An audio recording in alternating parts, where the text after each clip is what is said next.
Alright, hello. Um, in this video, I'll be interpreting an ordinary landscape, namely a recreational complex in Surrey.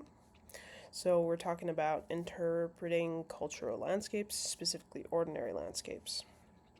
So, first, let's kind of define what a landscape is. So, I'm defining it as the appearance of an area featuring man-made and natural elements, which experiences change over time as the landscape is influenced by economic, political, and cultural undergoings. Okay, so now we know kind of what a landscape is. What do I mean by cultural landscape? Well, there I'm referring to a group of people within an environment that holds an identity. Um, Natural or human made, it can be tied to religion or greater values there. Okay, what do I mean by ordinary landscape? Well, this can be understood as a regularly interacted with landscape.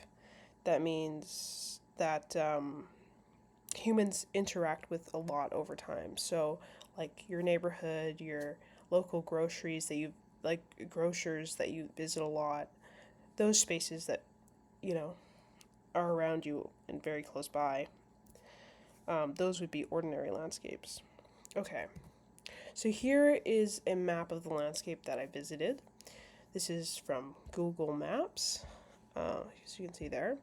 So here is a main road, Fraser Highway. We've got housing over here, local influence there, as people can easily come to the space and use the space. You've got a green space over here, um, park. You've got lots of parking space. This kind of implies that a lot of people who are able to own a car can use the space.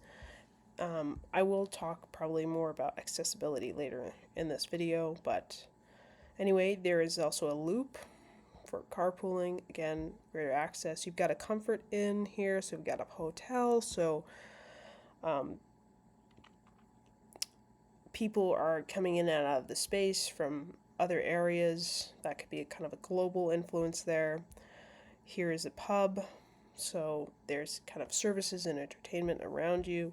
Of course, this is an active community center, um, so the whole landscape is trying to create a space that is in line with those aims there.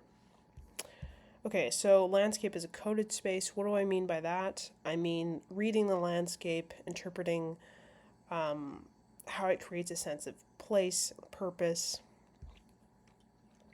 Here you have, of course, we talked about a little bit about local influences here, um, in terms of like location, like being near housing. You're gonna have more local people coming to the space, and modes of transport. Um, but overall, my impression of this landscape is very much one of um, activity and community, and you have the green spaces that create a welcoming um, environment. It's fairly clean, but you will notice in some other pictures here that I'll show you some littering that can be an example of like local influences. Unfortunately, with a lot of human interaction, there tends to be also a lot of littering, but there's flowers and foliage there that's kind of creating a space for community and activity. Here's another feature. Here we have electric charging stations for electric vehicles. This signals and suggests, like, again, people who have these vehicles. It suggests that the people that go to this place can afford it, but it also suggests like maybe a promotion of like eco-friendly movements and that's a value. Um, Again, mentioned a little earlier, the proximity to a pub, an adult kind of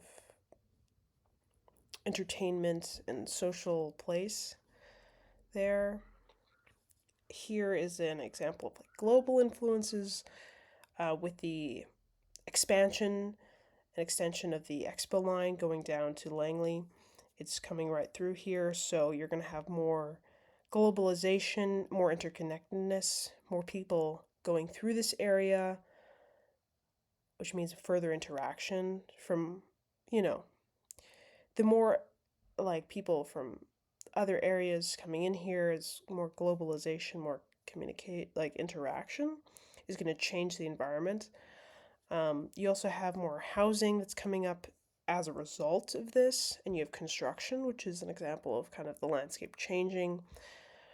So that's a big example of globalization here. There also used to be a Tim Hortons, an example of globalization, um, a chain fast food restaurant there that got taken down in order for the sky train construction thing to take place here.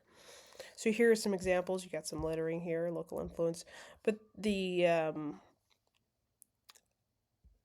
natural elements here taking place create that sense of welcoming. Moving on to territoriality. What am I referring to there?